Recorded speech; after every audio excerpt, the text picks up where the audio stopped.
تمہارے لیے ہیں، کچھ آنے والوں کے لیے ہیں۔ توجہ چاہوں گا، یہ آنے والی نسلوں کے لیے ہیں، تمہیں سمجھ میں نہیں آئیں گی۔ یہ آخر الزمان کے جو لوگ ہوں گے وہ علم و فراست میں اتنی ترقی کر جائیں گے، وہ ان آیات کو سمجھیں گے۔ میں اشارہ کروں گا، ترجمہ کروں، تھوڑا سا اشارہ کروں گا، زیادہ لمبی فلسفی بحث نہیں کروں گا، جانتا ہوں سلانے کے لیے فلسفی بحث شروع کر دینی چاہیے۔ نعرہ صلوات،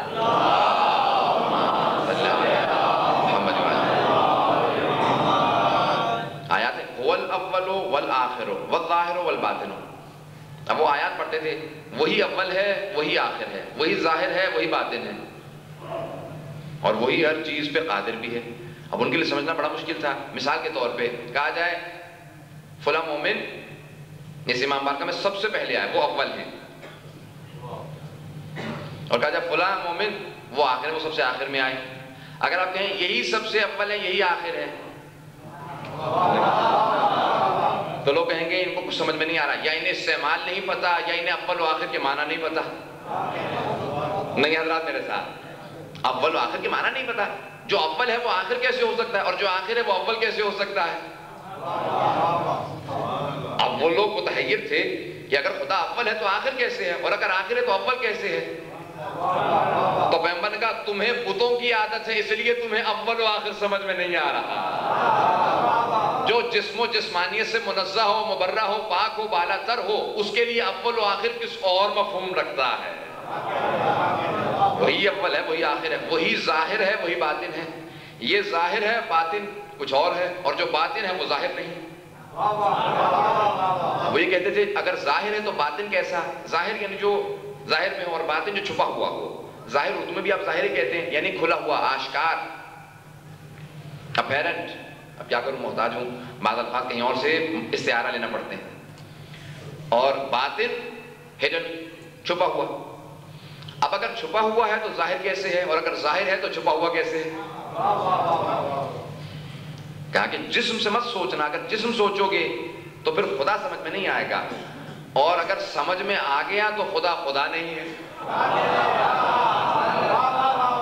جو یہاں پہ آ گیا سمجھ لو یہاں محدود ہو گیا، جو محدود ہے وہ خدا نہیں، کیونکہ وہ لامحدود ہے۔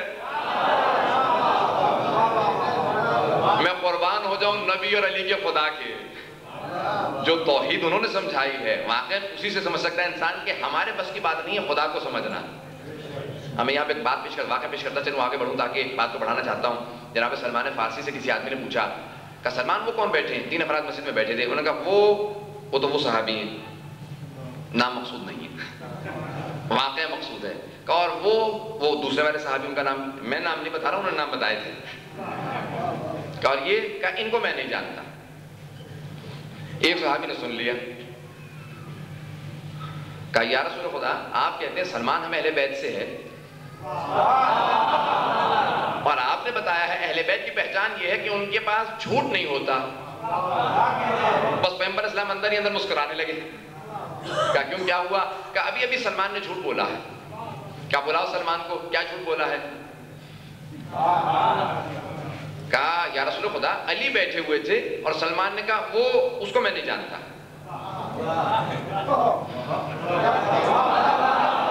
علی کو میں نہیں جانتا۔ تو کہا سلمان ایسا کہا یا رسول خدا میں نے نہیں، یہ تو آپ ہی نے کہا تھا، آپ ہی نے کہا تھا خدا کو سوائے میرے اور علی کے کوئی نہیں پہچانتا، مجھے سوائے خدا کے اور علی کے کوئی نہیں پہچانتا، اور علی کو سوائے خدا کے اور میرے کوئی نہیں پہچانتا۔ جب آپ نے کہہ دیا خدا کے اور آپ کے سوا کوئی نہیں پہچانتا تو میری کیا بات ہے؟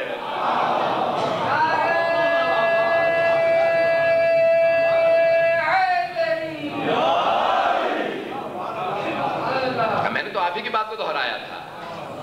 اب سمجھ میں آیا معرفت کتنی سخت ہے اور کتنی آسان ہے۔ آسان یہ ہے کہ بس ہم یہ سمجھے ہیں کہ ہم نہیں سمجھے،